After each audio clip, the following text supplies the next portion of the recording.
there's no doubt in my mind, partner, that he's one of the best receivers in the league, if not the best. And the argument's going to be short. It's a small sample. Julio Jones right there at the top because of his ability to do everything. Catch it, run it, his strength running patterns. How about the way he knocks people off of routes and continues them and finishes in the end zone? He did all of that against Green Bay. A beautiful toe tap in the end zone for 1 touchdown. And then stiff-arming tacklers down the sideline. At 73 yards to the house, he was something. And it's interesting you mentioned the toe tap. That people thought maybe his effectiveness would be limited because of a toe injury. We saw no ill effects against Green Bay in the NFC Championship game. And finding the tight end Hooper. 4 yards on the completion, and it sets up a 3rd down. The Seahawks, here's their defensive lineup. Michael Bennett's one of the best pass-rushing defensive linemen in the game. Normally plays defensive end, but when they go to those nickel packages and he works inside, look out, offensive guards. You got a problem. Now Ryan. He's going to loft one. Deep left side here. The Pro Bowl wideout Julio Jones is intended receiver, and that'll bring up a 4th down. And when all else fails as a defender, when you're not there in the coverage, your best friend is exactly what we saw there. A big play shot taken by the offense. Unfortunately, it ended in a big drop. They'll try and throw for it with Ryan.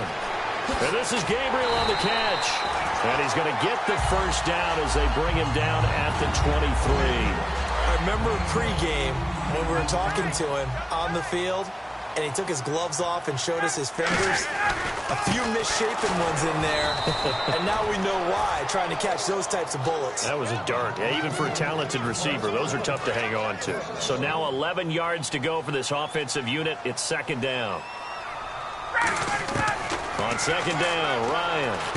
Caught on the right side by Jones. 4 yards on the completion, and it sets up a 3rd down. And he's already got 2 catches on the opening drive. They know he's going to be a handful. And sometimes you game plan for that offensively. You want to make sure that guy touches the ball, and sometimes it just happens naturally. And then you change your game plan. When he has the hot hand, you keep going back to him because he's running routes with confidence as the game goes on. They were looking that time to get it to Justin Hardy, and it's 4th down.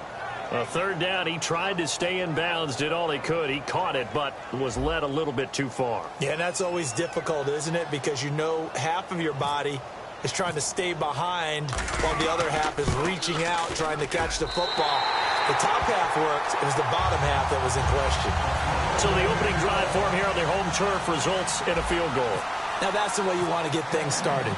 Your stadium, your crowd, you've got the ball. Put points on the board first and let everyone start to celebrate. That'll be taken in the end zone. And he will be brought down here at about the 17-yard line.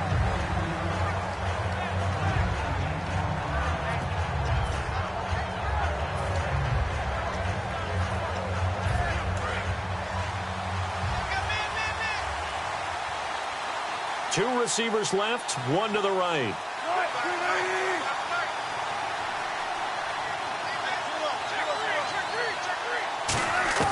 Now Wilson on 1st down. And they didn't wait long to take a shot there, that's for sure, but it falls incomplete, and it's 2nd down. Here's the offense. Certainly some threats on this offense, and one of them that they target is Doug Baldwin. Not only does he do a nice job catching the ball downfield, he's also a tremendous blocker that helps unleash the running game. Again on 2nd and 10, it's Wilson. And that one got tipped, kind of threw everything off. It brings up 3rd. And defensively, here are the starters for the Atlanta Falcons. And this is a group that has a lot of youth. 7 of the starters, either 1st or 2nd-year guys. And boom, they're going to be playing in the Super Bowl. And they fit perfectly with head coach Dan Quinn's scheme on defense and his collaboration with the front office of the Falcons to get younger and quicker on that side of the ball has propelled them to the Super Bowl. Think about Vic Beasley leading the league in sacks at outside linebacker, Keanu Neal as a safety, and Deion Jones can flat out run in the middle. Rolling to his right. And his throw's going to be incomplete. The intended target, Doug Baldwin. And that'll bring up 2nd down.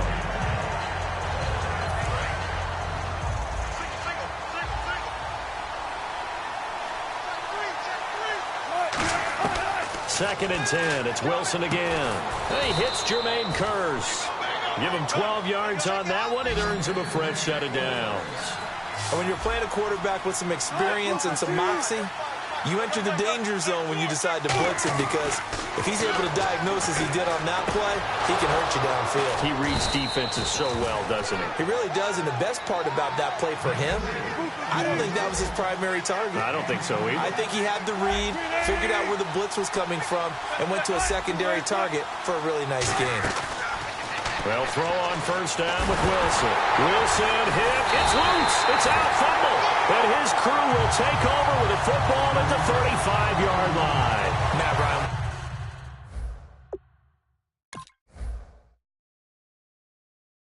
Was incredible against Green Bay, wasn't he? You talk about locked in, throwing the football. Just absolutely incredible. 4 touchdown passes and ran one in. And that put him in some pretty good company there with some other guys who've done the NFL playoffs. Aaron Rodgers, Peyton Manning, and then there's another one who's done it. Who's that? Tobin Rote, 1957 Detroit Lions. Yeah, so those guys, the only 4 with 4 touchdown passes and a touchdown run in the playoffs. We know it's not an easy job to go out and catch passes when people are trying to tackle you and knock the ball away. But the bottom line is, that's a pass he's got to have and a pass he should have caught. On second down, Freeman. He only got a couple on that one, so not a ton of help. They'll have a 3rd and 8 forthcoming. Well, so many times we look at a short run and we praise the offense for trying to set the tempo and establish things, but the defensive guys, hey, they just won the battle there. It wasn't a big run given up. They don't always have to absorb the body blows. Sometimes they dish them out themselves. And it's complete. Hooper. And he's got enough for the first across midfield to the 48. And fits the exact right word. Over the middle, there's almost always traffic, so anytime you're a receiver in that area, you're not just focused on catching the football. You're wondering where the collision's going to come from, right? Because there's almost always someone there able to concentrate, catch it, and even added a little extra at the end with a short run. Alongside Charles Davis, Brandon Gaudin, it's the Falcons in possession to begin quarter number 2. They've got a 2nd and 9 to start things out. 9 yards still remaining here to pick up the first on second down.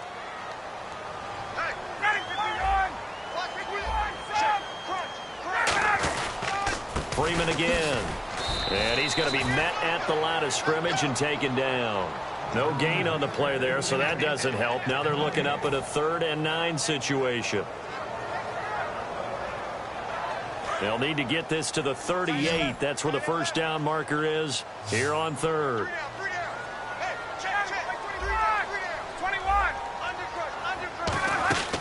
On 3rd down, Ryan. He's got time. Pressure comes. He's taken down by the Seahawk defense. Atama Rubin in there to drop him for a loss of 10. And it'll be 4th and long. So on 4th down, the Falcons will call on Matt Bosher to punt it away. Back deep for the Seahawks, the All-Pro returner from 2015, Tyler Lockett.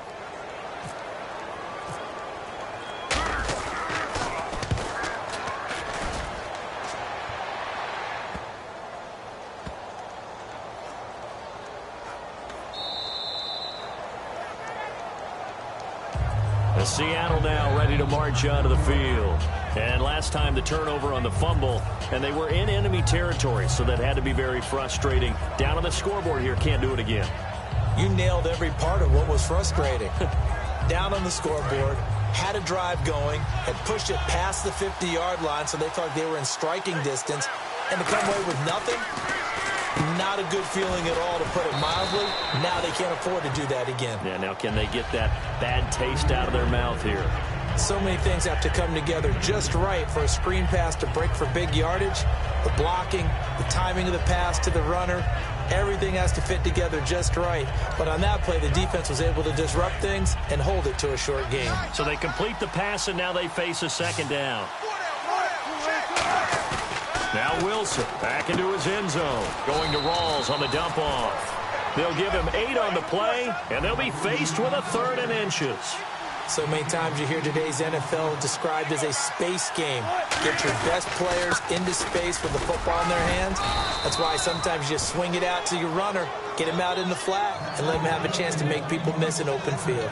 I always appreciate runners who understand situations. That was just 3rd and inches. No reason to dance around in the backfield and try and break off a bigger play. Just go pick up the first down, and that's exactly what he did.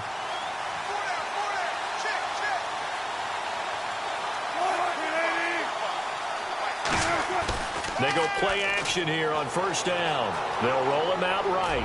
And his throw here's incomplete.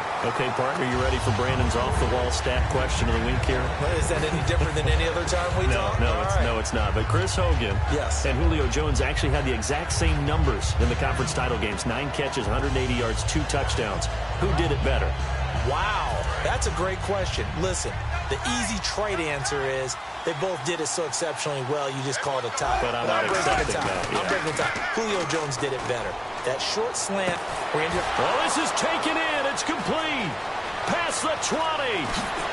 And all the way in. Touchdown, Seattle. Jermaine Kearse, 87 yards. And the Seahawks have taken the lead. And, Charles, I had an offensive coordinator tell me one time that they design every play to score. I don't know how true that is, but he had to run a long way after that catch. Heck of a play. I think that when he was telling you that, he was designing run after catch in every play. I mean, that's the only way to put it in there, and that's what we got on that one. Nice catch, an even better run for big yardage.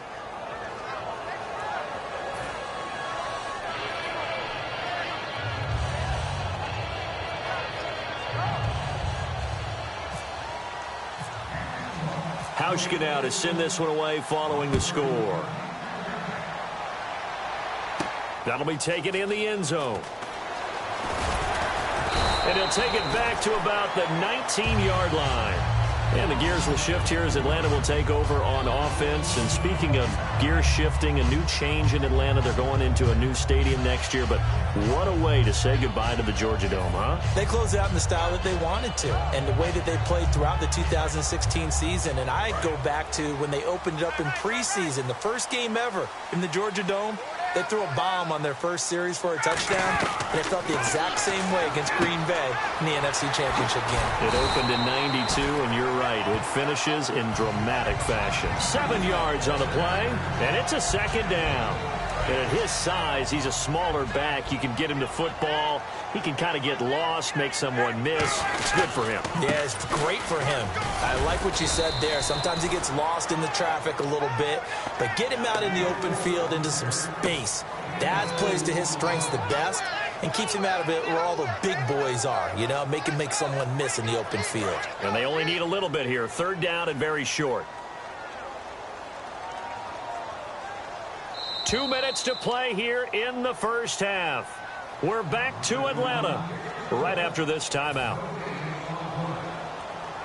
Now 3rd down, less than a yard.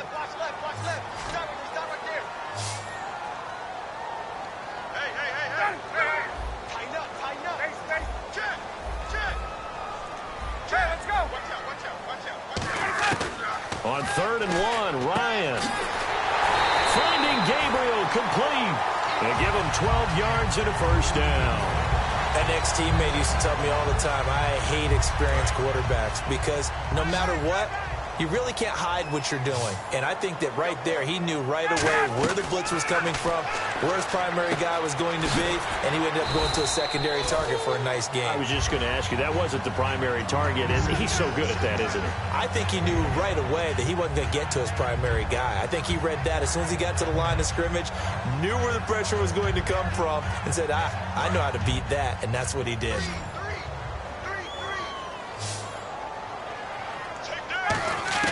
On 2nd down, Ryan. And incomplete there. A nice hit. Jars the ball free and brings up 3rd down. And he's certainly not a guy that drops that football very often. Indeed, because that's a bit of a surprise. I know he's in the middle of some traffic and people, bodies all around him, but he usually has the focus to haul that one in. So 3rd and medium here, 3rd and 5.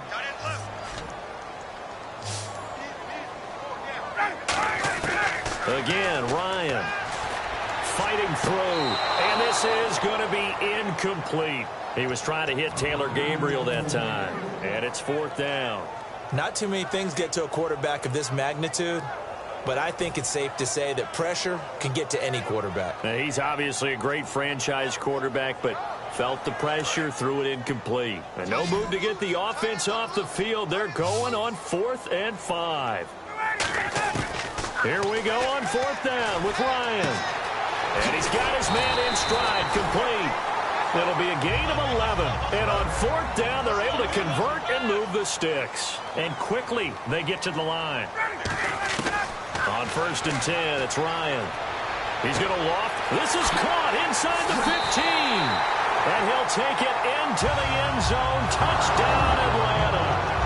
Julio Jones, 44 yards. And the Falcons have retaken the lead. Now Matt Bryant on for the point after. And it's through, and that makes the lead 10-7.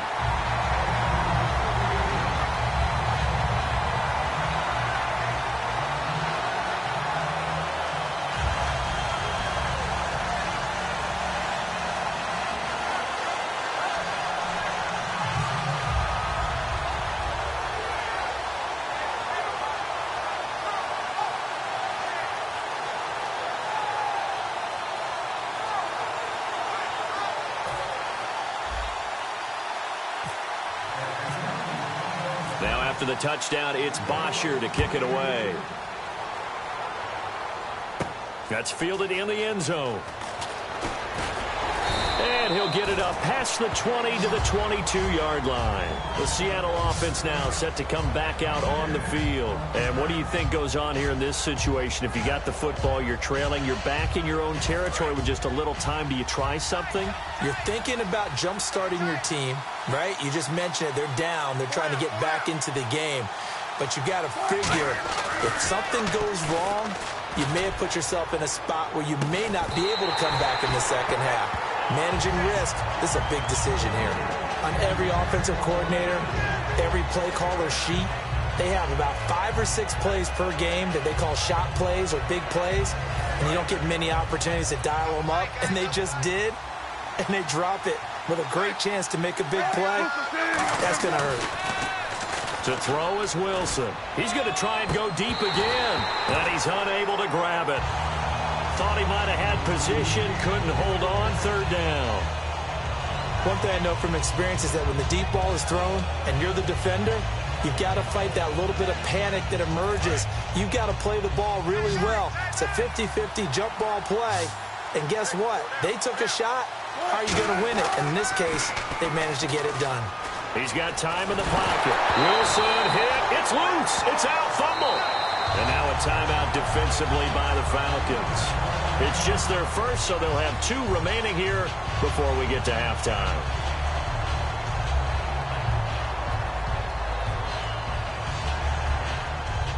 And how about this? 4th and long, and they're going to go for it.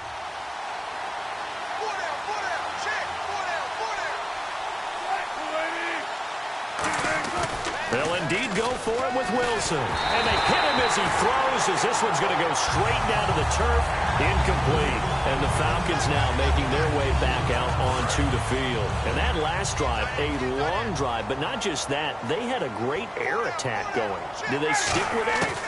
I would think that they would, because if they were confident enough to do it. And he is into the end zone for a Falcon touchdown. Taylor Gabriel from 13 yards out. And the Falcons will add on to their lead. And that'll give them a 2-score lead here, but I'm looking ahead. They just want to hold it for the final moments here in the second quarter. They don't want to give up anything on the other side. No, not at all, because if they don't, it almost had the feel of an imposing their will score. And right now, they want to make sure they keep that and carry it into the second half. That'll be taken in the end zone. And not wanting to risk anything here late in the half, he'll just take a knee, and they'll bring the football out to the 25. The Seahawks offense now, they get ready to head back onto the field. And with time quickly fading here in the second quarter, not sure how aggressively, offensively they want to play this.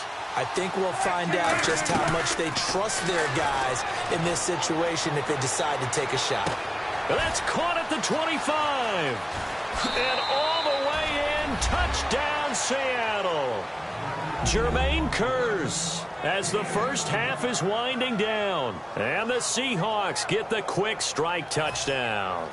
I think everyone in the league talks about finishing, don't they? Doesn't matter whether it's a quarter, a half, a game, a series, whatever.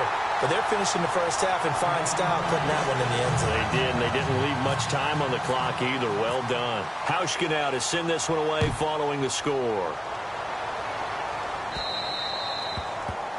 And out of bounds there on the kick.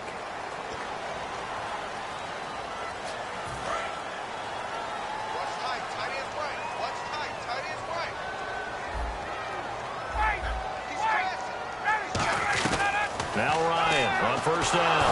Ryan hit, and he lost the football. On plays like this where the ball comes free, it's often unusual for the team that lost it to get it back. Because this is the quarterback. The ball gets away from him. Everyone else is trying to execute what they're supposed to do on offense. They're usually looking in the other direction. Nowhere to go here. He lost the football. So we've hit intermission. It's halftime. This is the NFL, and it's a presentation of EA Sports. So both teams have their marching orders, and we'll get going again here in quarter number 3. That's fielded in the end zone. Fighting him off. Just ran right through the trash. And he'll take it back to about the 19-yard line. And the Seahawks get ready to trot out on the field. They're close game, but they're going to need to do a little bit better probably here in half 2, no? I would agree with that totally. I would guess it in the locker room. They talked about cleaning up some of the errors, but overall, I think they wanted to be positive with them. Guys, we're right there. Just not playing as well as we need to. Let's pick it up, and we still have a chance to win this game. Yeah, they do. We'll see if they can pick it up. He was trying to get it to Jermaine Kearse, and it's second down. Well, they went for the big play there, but that drop could really hurt their momentum. Offense looking to avoid a 3rd and long. It's 2nd and 10. They'll come out in the pistol.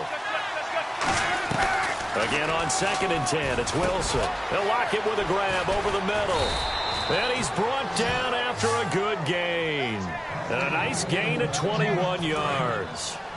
Quarterbacks love slant routes because the receivers are breaking right into their line of vision. And receivers love them as well because they're getting the ball on the move and able to catch it and try and get upfield and gain additional yardage. And it drops down incomplete. Thought he might have had it. Instead, 2nd down. 2nd down following the incompletion. 1 receiver left, 2 to the right. 2nd and 10. It's Wilson again.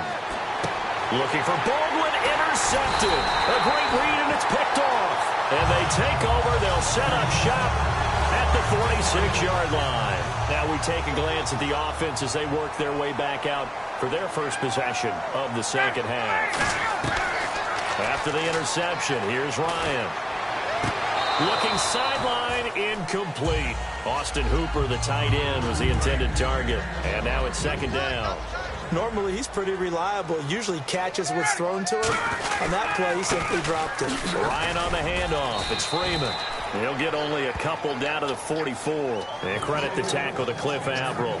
In my book, that's running the ball well, but with intelligence. How about him keeping the clock moving, staying in bounds? Yeah, even though it's the 3rd quarter, you're thinking ahead, aren't you? This is where your running game can really help you with a lead in the second half. I agree totally. It's not just end-of-the-half situations that you worry about the clock. It's throughout the game. And with a lead, stay in bounds. Make them fight harder to try and catch you.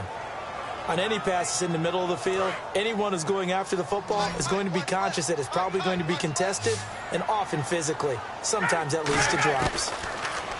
Now Ryan. He may try and run for this. And he slides to avoid the hit. It'll be a gain of 15 on the play. And they're able to pick up the conversion here on 4th down. Partner, he was going through his progressions. Not there, not there. After about the 3rd one, he decided he better pull it down and run for it. And he slides down and avoids the hit for good measure. They'll set up the screen for Freeman. And inside the 20 before he's brought down. We'll give him 10 yards on that one, and that'll earn him a fresh set of downs. They ran that one well, and not only did they pick up a nice chunk of yardage on the screen, they sent a message to the defense. Rush the passer all you want, but you better be careful. We can hit you going back the other direction. And he knocks the ball away, and it falls incomplete. Well, the numbers have been good in the passing game, and certainly a big reason why they have the lead. But now here, third quarter, maybe go to the run game a little more? Yeah, perhaps. I mean, after that incompletion, a little credit to the defense for shutting them down on that play. Maybe you try and run the football a little bit more in this spot, but they have to feel good about how they've been throwing it overall.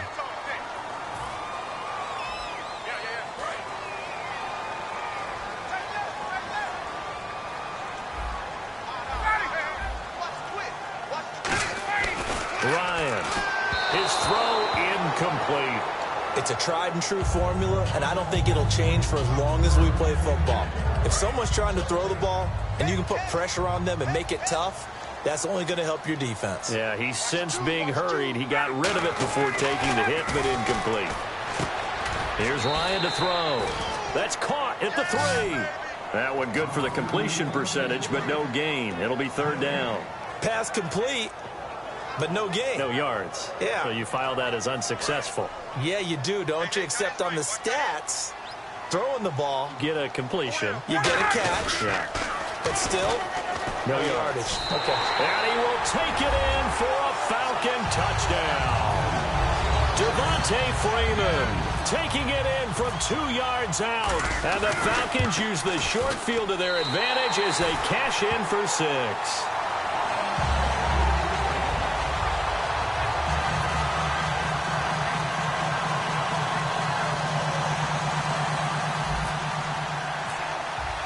Now after the touchdown, it's Bosher to kick it away. That'll be taken in the end zone. And he'll take it back to about the 19-yard line. The Seahawks offense now, they get ready to come back onto the field. And following the interception, we'll see what they can put together on this drive. I can hear my old college coach right now. He always used to tell us before every game, the team making the fewest mistakes will win. What they're hoping is that last mistake is their only one of the game. Coaches, that's all they talk about, turnovers, right? Minimizing those and maximizing opportunities. It'll be a pickup of just 2, and that'll bring up second down.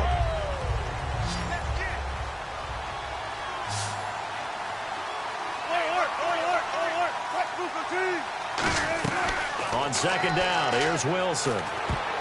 And he bats it away, and it falls down incomplete.